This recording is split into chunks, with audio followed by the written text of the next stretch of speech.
Un bar isolé aux États-Unis. Un bar qui est au bord de l'eau. Dans cette eau, des alligators. Et des clients qui viennent boire des coups et qui viennent regarder les alligators. Et puis des femmes, elles aussi clientes, qui viennent dans ce bar et qui disparaissent. D'abord une, puis une autre, et puis on ne sait pas combien ont disparu. Il y a aussi un homme que je vais vous présenter dans un instant. Et puis, il y a aussi la police qui va se mettre à rechercher des femmes. Le problème, c'est qu'au fond du lac, on ne retrouve aucun corps. Aujourd'hui, je vous raconte l'histoire de Joey Ball, le crocodile de la mort. La Fabrique Audio présente La Petite Histoire.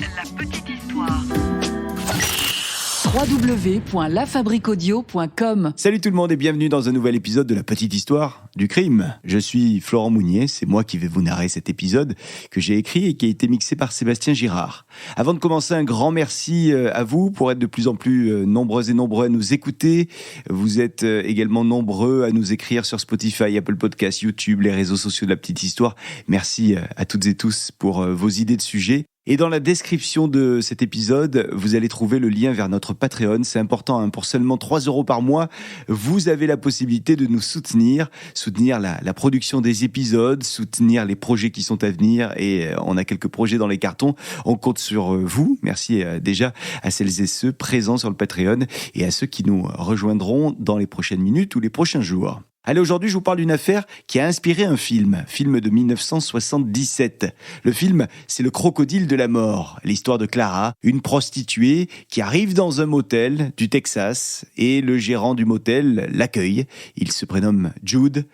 Le gars possède des crocodiles, mais il va s'avérer que Jude est un maniaque psychopathe et il aura pour victime les clientes du motel, dont Clara, des clientes qu'il donne à ses crocodiles. Allez, sans plus attendre, direction Elmendorf. Nous sommes dans le Texas, aux États-Unis.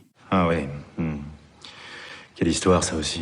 Sud du Texas, une zone rurale. La chaleur s'impose ici, la poussière aussi. Et peu de passages. Donc, in fine, peu de témoins, dans le cas d'une éventuelle affaire.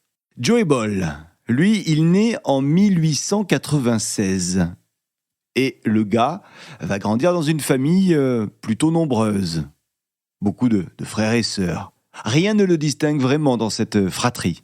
Le temps passe et Joey Ball grandit. Il devient même adulte et enchaîne les petits boulots. Puis, Joey va se fixer. Nous sommes désormais dans les années 30. Et Joey vient d'ouvrir un établissement. Le Sociable Inn. Il s'agit d'un bar. Un relais en fait.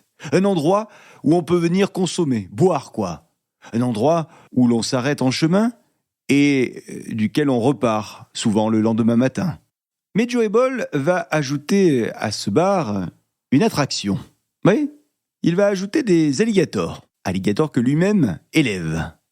Alors, Joey possède plusieurs spécimens. Il a mis ces alligators dans un bassin qui est tout proche du bar. Les clients viennent donc voir les alligators. Faut dire que c'est assez inhabituel, c'est original, c'est insolite. Et donc ça attire le chaland. Quand les clients arrivent, on peut dire que Joey Ball n'est pas quelqu'un de très sociable. Ce n'est pas un homme expansif, il parle peu. Il observe beaucoup. Un drôle de regard d'ailleurs.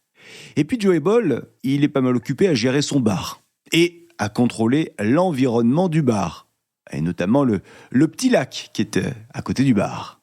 Avec Joey Ball, des femmes qui travaillent pour lui. Ce sont des serveuses, ce sont des proches de Joey. Mais certaines vont commencer à disparaître. «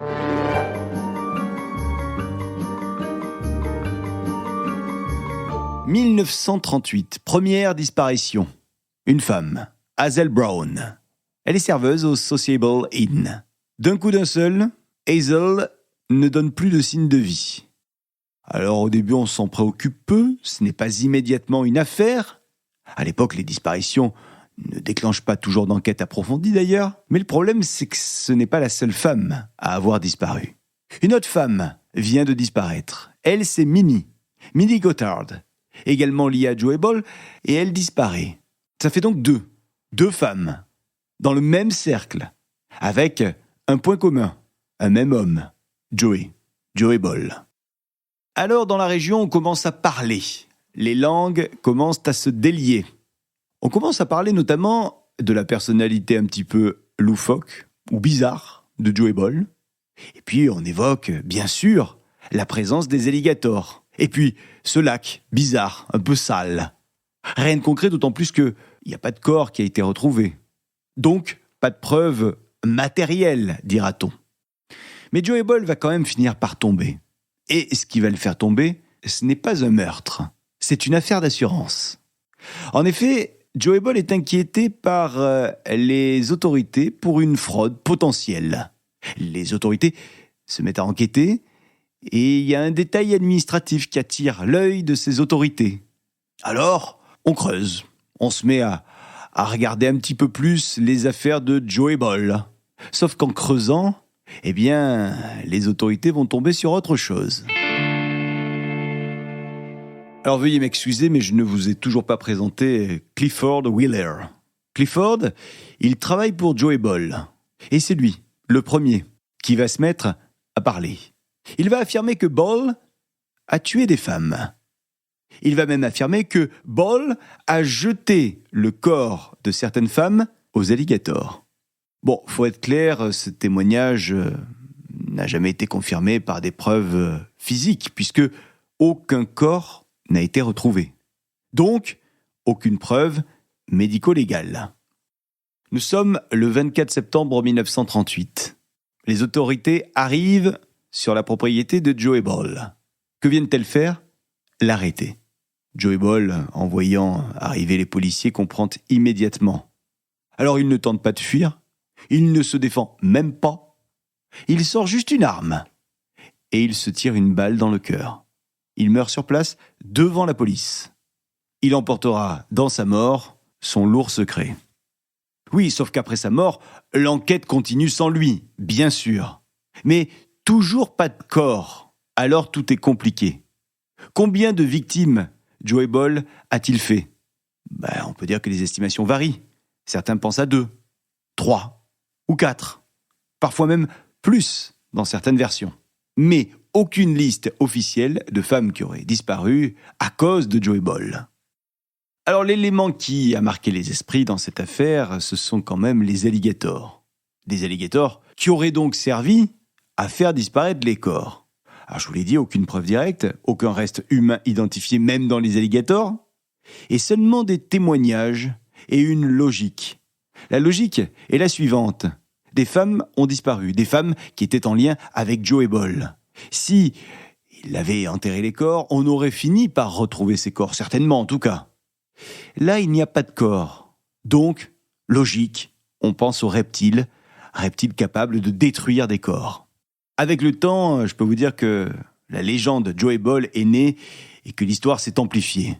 On a fini par appeler Joey Ball The Alligator Man. Un tueur en série donc, un monstre, oui, mais les historiens et les policiers restent prudents sur cette affaire. On n'a jamais eu le fin mot de l'histoire. Ce qui est certain, c'est que Joey Ball possédait des alligators, que des femmes liées à lui ont disparu, qu'un témoin l'a accusé, et que Joey Ball s'est suicidé avant son arrestation. Ce qui reste incertain, c'est le nombre exact de victimes. Je vous le disais, 2, 3, 4, on ne sait pas. Et puis le mode opératoire précis. À quel moment donnait-il éventuellement à manger à ces alligators ? En tout cas, je peux vous dire que cette affaire sans corps est une affaire qui a beaucoup fait parler au Texas à l'époque et qui continue d'alimenter la légende de ces motels et de ces bars perdus du Texas. Voilà les amis pour cette petite histoire autour des crocodiles de la mort au Texas. Une question pour vous, sans corps, sans preuve formelle, est-ce qu'on peut vraiment parler de tueurs en série ? Ou finalement, est-ce que ce n'est qu'une légende ? Dites-le nous en commentaire, on attend vos messages sur Spotify, Deezer, Apple Podcast, YouTube et les réseaux sociaux de La Petite Histoire. N'hésitez pas également à venir vous abonner au Patreon et si l'épisode vous a plu, partagez-le, likez-le. Et abonnez-vous à La Petite Histoire partout pour être mis au courant de chaque sortie d'épisode. À très vite. La Fabrique Audio présente La Petite Histoire. La Petite Histoire. Vous souhaitez devenir sponsor de ce podcast ? contact@lafabriquaudio.com. Avant de se quitter, je vous rappelle que La Petite Histoire est un podcast de La Fabrique Audio. La Fabrique Audio réalise des podcasts de marque et d'entreprise. Donc, si vous cherchez pour vous, pour votre entreprise, pour votre marque, un studio pour faire des podcasts, n'hésitez plus. Envoyez-nous un mail, contact@lafabriqueaudio.com, la fabrique avec un K.